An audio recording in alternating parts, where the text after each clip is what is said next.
কিন্তু আমাকে যেভাবে আটকানো হয়েছে, আমাকে যেভাবে সিআরপিসি 151 দেখিয়ে আমাকে আটকেছে, এটা নিন্দাজনক, ধিক্কারজনক।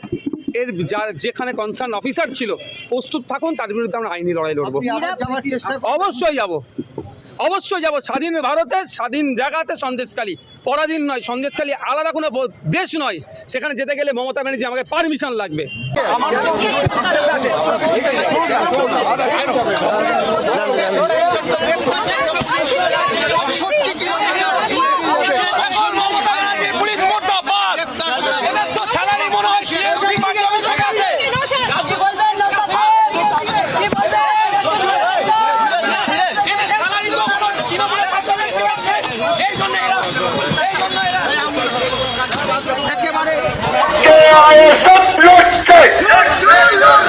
সন্দেশখালীর পক্ষে আইএসএফ লড়ছে, আইএসএফ জিন্দাবাদ, আইএসএফ জিন্দাবাদ, আইএসএফ আইএসএফ আইএসএফ জিন্দাবাদ, ইনকলাব ইনকলাব ইনকলাব জিন্দাবাদ,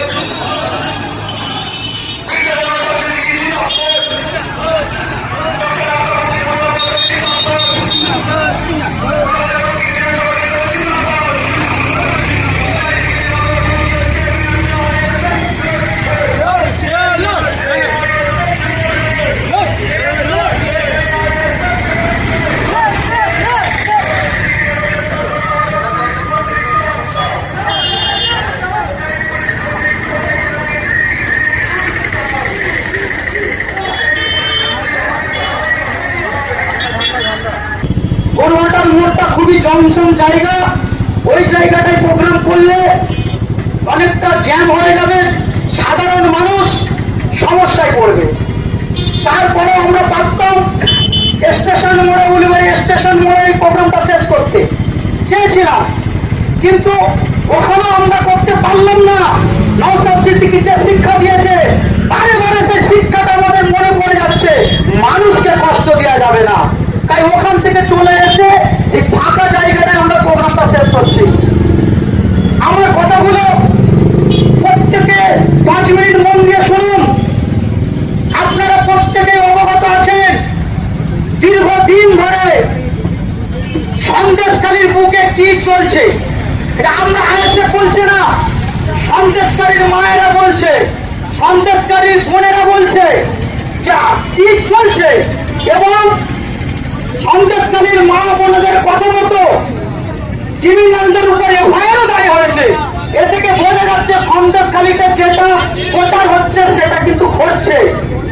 সন্দেশখালীর গরিব মা, গরিব বোন, মানুষের প্রতি অত্যাচার হচ্ছে দীর্ঘদিন। আজকে সকালে আইএসএফ এর বিধায়ক মির্জাদা নওশাদ সিদ্দিকী সন্দেশখালীর মহিলাদের পাশে, অসহায় মানুষের পাশে থাকার জন্য বাড়ি থেকে পার হয়েছিল। কিন্তু দুঃখের বিষয়, লজ্জার বিষয়, বর্তমান শাসক দলের কিছু পুলিশ প্রশাসন সন্দেশখালী থেকে 65 থেকে 70 কিলোমিটার দূরে কোন আইন না মেনে, ভারতবর্ষের সংবিধান না মেনে, সংবিধানকে পুরো উল্টে দিয়ে নওশাদ সিদ্দিকীকে আটক করেছে। তারই প্রতিবাদে আমরা আজকে রাস্তায় নেমেছি।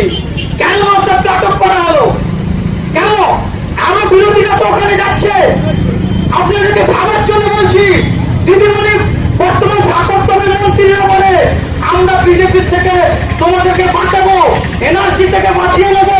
বিজেপি যে ভাগ করতে চাচ্ছে, পশ্চিমবঙ্গের বিজেপি ক্ষতি করতে চাচ্ছে, আমরা বিজেপি থেকে রুখে দেবো বিজেপিকে। এই কথা বলে মানুষকে কিভাবে ধোকা দিচ্ছে দেখুন। এর আগের দিনে বিজেপির শুভেন্দু অধিকারী যখন যেতে চেয়েছিল, কথাগুলো শুনবেন, বোকা হয়ে থাকবেন না, কান থেকে যেটা শুনবেন বিবেচনা করে দেখুন। শুভেন্দু অধিকারী যাওয়ার জন্য বেরিয়েছিল, পুলিশ প্রশাসন শুভেন্দু অধিকারীকে কোথা আটকাচ্ছিল জানেন? সন্দেশখালী ঢোকার মুখে। সেই জায়গায় শুভেন্দু অধিকারী ধাক্কা ধুক্কি মেরে ঝগড়া করে ঢুকে গেলেন। ওটা ঢুকে গেল না, বর্তমান প্রশাসন এবং তৃণমূল সরকার প্ল্যান করে শুভেন্দুকে ওই জায়গায় ঢুকিয়ে দিল। ঠিক বলে না বলছি? যদি শুভেন্দুকে আটকাবার প্রয়োজন মনে হতো, আজকে নওশাদ সিদ্দিকীকে যত দূর রুখে দিয়েছে ওই জায়গাটাই রুখে দেওয়া দরকার ছিল। এখান থেকে বোঝা গেল কি আমরা বলিয়ে রাজনীতি করি না। আরো অনেকে ঢুকে গেল এলাকায় লুকিয়ে লাকিয়ে। নওশাদ সিদ্দিকীকে আটকালেন কেন? এই কথা বলতে আমার দ্বিধা নয়। মাননীয় মুখ্যমন্ত্রী নওশাদ সিদ্দিকীর মাথায় টুকি আছে বলে ঠিক বলছি না ভুল বলছি? তিনি মনে এদিকে বলছে মুসলমানদেরকে আমি খুব ভালোবাসি, মুসলমানদেরকে ভালোবাসি বলে বলে বলে বলে মন মানসিকতা নিয়ে আজকে মুসলমান এবং দলিত আদিবাসী সরল প্রাণ মানুষগুলোকে শেষ করে দিচ্ছে। নওশাদকে কেন আটকানো হলো আমি জানতে চাচ্ছি। মাননীয় এদিকে নওশাদকে আটকে দিচ্ছে, শুভেন্দু অধিকারীকে নিয়ে বিধানসভার ভিতরে চা খাচ্ছে। এগুলো তো বিচারটা হচ্ছে, ঠিক বলছি না ভুল বলছি? তাই আমরা প্রোগ্রামটা এখানে শেষ করছি। সব থেকে বড় একটা কথা কি জানেন? আপনারা মিডিয়ার মানুষ প্রচার করবেন মাননীয় মুখ্যমন্ত্রী মুসলমান, দলিত, গরিব, আদিবাসী এদেরকে ভালোবাসি বলে কি করছে জানেন? মুসলিম জাতিটাকে, দলিত, গরিব, মুসলিম, আদিবাসীটাকে শেষ করে দিচ্ছে। একবার ভাববেন মাননীয় মুখ্যমন্ত্রী মুসলমানদেরকে ভালোবাসি বলে প্রত্যেকটা মুসলিম এলাকায় ফলো করে দেখুন মুসলিম পাড়ায় ছেলেগুলোকে ক্রিমিনাল, গুন্ডা, মাফিয়া তৈরি করছে। আপনি জানেন পশ্চিমবাংলার যত বড় বড় গুন্ডা সে সংখ্যালঘু মুসলমানদের কে তৈরি করেছে? এটা মিডিয়ার মাধ্যমে ডাইরেক্ট বলছি। যে সকল ভাইয়ের আমার কথা বলতে শুনছেন এবার দেখুন আমি কি কথা বলছি। পশ্চিমবাংলায় এত ভোটার আছে, এত দল মত আছে, কিন্তু গুন্ডা, মাফিয়া মুসলিম কেন? মুসলিম মমতা ব্যানার্জি প্ল্যান করে মুসলিম ছেলেগুলোকে গুন্ডা তৈরি করছে। তার প্রমাণ আপনারা জানেন। আজকে সন্দেশখালীর বেতার বাদশা মাফিয়া গুন্ডাকে শাহজাহান, শওকত মোল্লাকে বড় গুন্ডা শাহজাহান, সবই মুসলমান। এবং তাদের যখন কাজ মিটে যাচ্ছে তাদেরকে নিয়ে দরকার যখন ঘুরিয়ে যাচ্ছে একটা করে জেলে ঢুকিয়ে দিচ্ছে। ঠিক বলছে না বলবো? তাই সকলকে সচেতন হতে বলবো। আমরা কোনোদিন হিন্দু মুসলমানের রাজনীতি করতে চাই না, কিন্তু আজ থেকে আমরা বুঝতে পেরে গেলাম, সকলে বুঝতে পারলো নওশাদকে 42-62 কিলোমিটার ধরে আটকে দিল। শুভেন্দুকে প্ল্যান করে এমন জায়গায় আটকালো যাতে ঠেলাঠেলিকে ঢুকে যায়। বুঝতে পারছেন না? কালকে একটা ভিডিও দেখছিলাম, মাননীয় মুখ্যমন্ত্রী কি করছে জানেন? শখ করেছে প্রধানমন্ত্রী হবে, শখ করেছে না? তার ফলে নেতারা বলছে আমার দিদি প্রধানমন্ত্রী হবে।